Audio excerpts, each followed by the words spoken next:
Welcome everyone. Thank you for joining me today. My name is Scott Bales. I'm a Research and Extension Specialist for Michigan State University. Today we are at a dry bean performance trial in Tuscola County, hosted by Benarski Farms near Colwood, Michigan. Today I'd like to take this opportunity to share a little bit with you about what I do as a research program on farm within the state of Michigan. Within my program, I really see the focus as improving the profitability as well as sustainability of dry bean production within the state.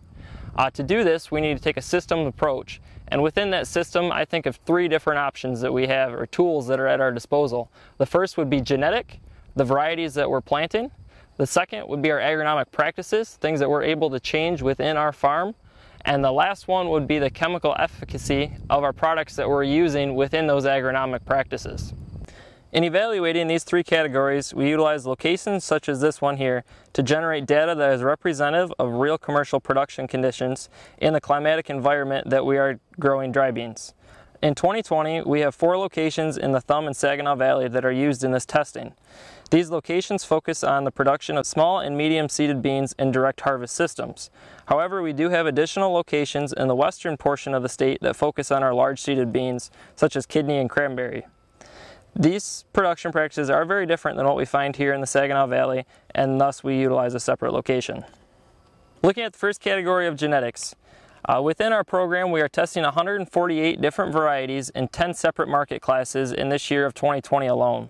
Of these 148, approximately half of these are commercially available varieties that you'd be able to purchase for production on your farm, and the other half are experimental, not yet released to growers, still within the possession of breeders. All of these varieties are evaluated for yield, disease resistance or tolerance, some specific agronomics such as maturity, lodging, as well as flowering date, and lastly, we also look at end-use quality, how well that bean holds up in a can or on a dry pack of beans. It is important that we closely study all these elements so that varieties not only perform well in the field for the grower, but also result in a quality product from our Michigan growers. An example of this testing can be found right here behind me as we look at this Tuscola County Standard Black Bean Trial. This trial has 4 replications with 30 entries. 9 of these entries are commercially available, and the remainder are new material coming in from both public and private breeders.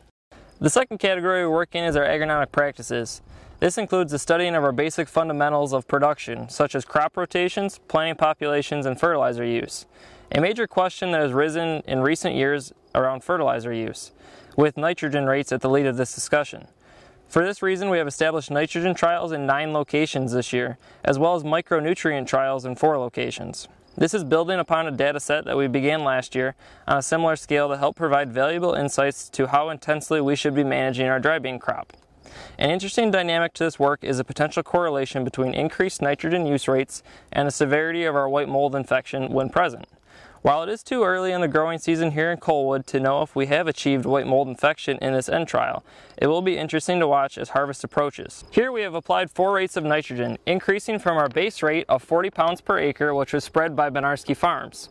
When I planted on June 6th, I added an additional few pounds of nitrogen via 2x2 applications. When I planted on June 6th, we added additional nitrogen rates via 2x2 application.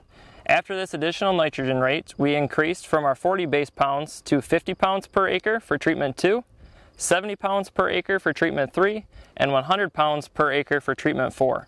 You will notice that we also have a population component to this trial, with our standard population being 130,000 plants per acre.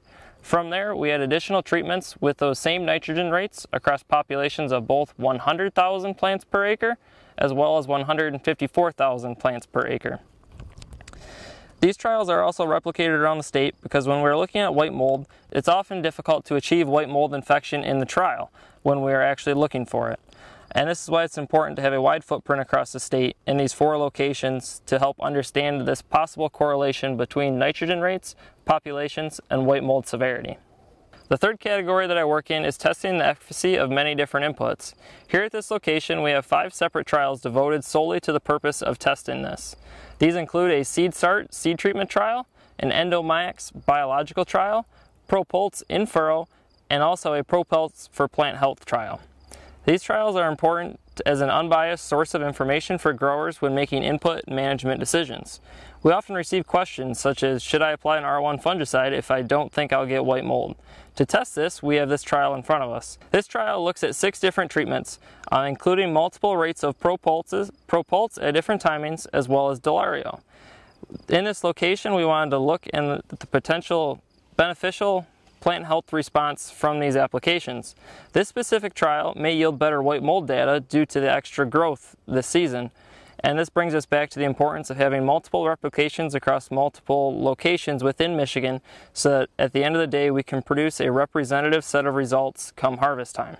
So a second application of fungicides was applied 7 days ago today. As a result of that, we can see a bit of a plant response from the 6, 8, and 10 ounces of propulse, resulting in that darker green color of those beans.